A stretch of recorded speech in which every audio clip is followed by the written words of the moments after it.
Vamos en otro capítulo. ¿Qué personas son las que provocan acoso? Vamos a establecerlas por porcentajes. El 50% del acoso en un entorno laboral proceden del superior jerárquico, un 38% de personas que están en la misma categoría profesional, un 20%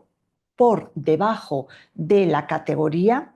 y un 8% vendrían por otras personas que podrían ser terceros o colaboradores dentro de ese entorno profesional.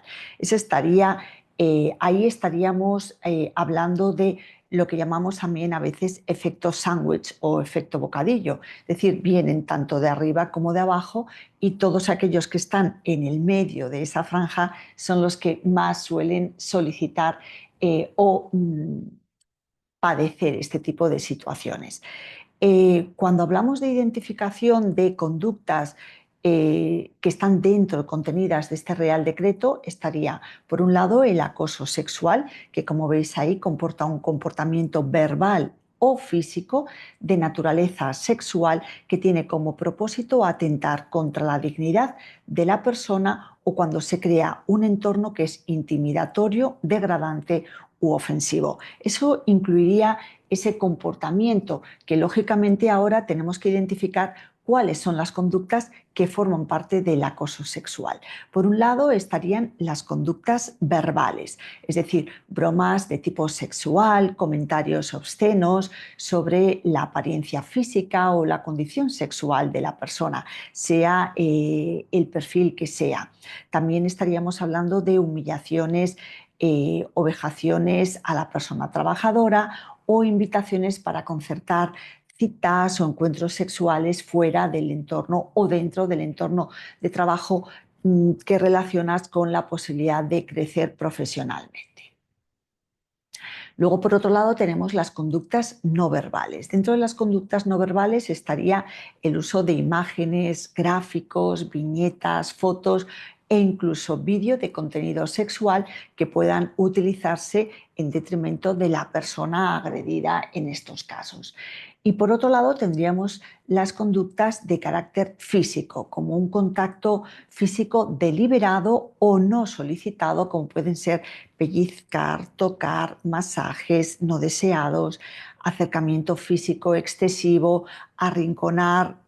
o buscar deliberadamente a la persona para quedarse a solas. Todo eso formaría parte de esas conductas de carácter físico, como estamos comentando. Y luego también estaría lo que llamamos conductas chantaje sexual o creadas siempre dentro del entorno del abuso de poder, cuando se fuerza a las víctimas por la relación de superioridad jerárquica que pueda tener una persona contra la agredida. Ese sería el que se engloba en esas características.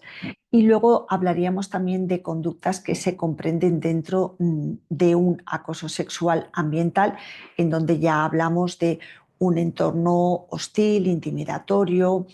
y siempre con independencia del estatus o de la posición de la persona e incluyendo también la aparición de terceras personas que puedan estar ubicadas en la clínica y que puedan ser colaboradores puntuales, proveedores o incluso pacientes.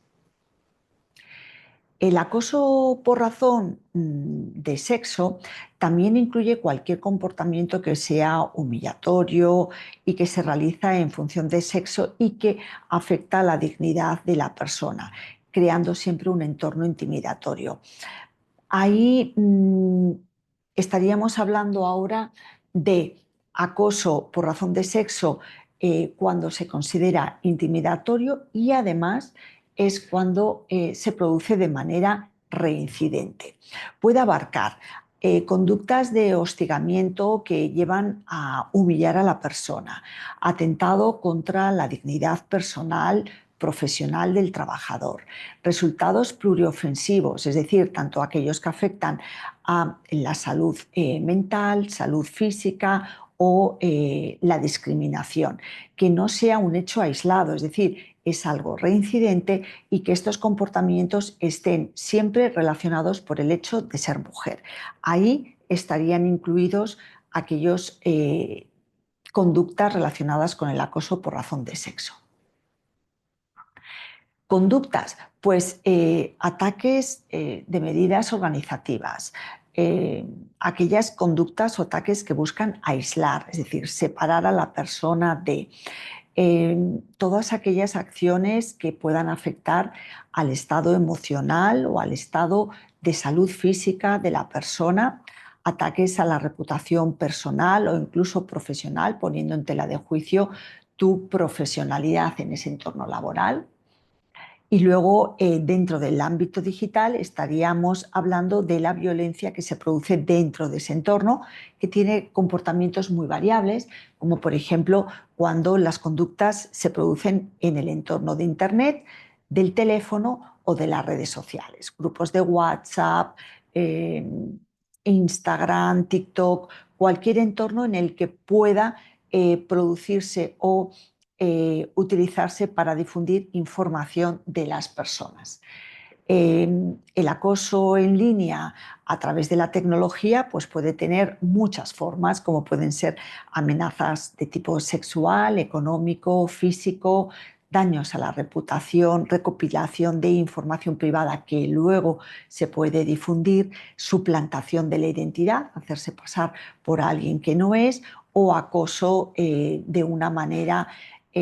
reincidente para aislar a esa persona en ese entorno profesional en el que se encuentra.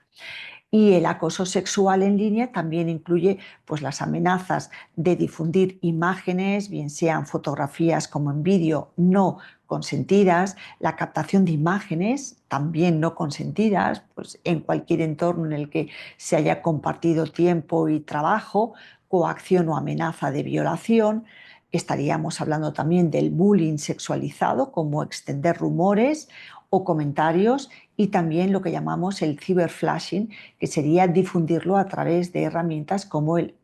airdrop o el Bluetooth. Eh, para poder identificar todas las acciones o conductas que forman parte del acoso por razón de sexo, las hemos dividido en 9, que tampoco las vamos a desarrollar, pero sí las vais a tener dentro del protocolo al que vais a poder acceder y que toda clínica va a tener a disposición del trabajador o la trabajadora para este tipo de situaciones.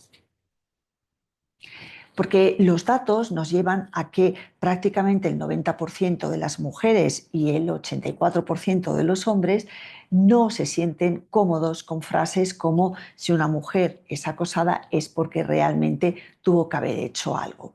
Son datos muy positivos porque en esos estudios sí que se empieza a entender la concienciación de evitar este tipo de conductas. Sin embargo, sigue habiendo un porcentaje que puede alarmar y eso provoca el tener un protocolo para poder actuar en casos parecidos. Porque la realidad nos lleva a que efectivamente el 40% de mujeres que están entre los 16 en adelante, 16 años en adelante, han podido sufrir una situación de acoso por razón sexual.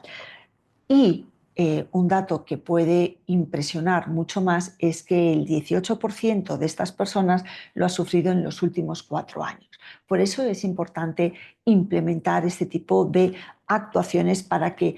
incluso en entornos pequeños, como pueda ser una clínica, pueda uno saber cómo tiene que actuar ante una situación parecida. Porque realmente el acoso sexual en el trabajo hace que el 17% de las mujeres hayan podido sufrir esa situación por parte de un supervisor, una supervisora, y que sepan cómo tienen que actuar ante este tipo de situaciones o de momentos.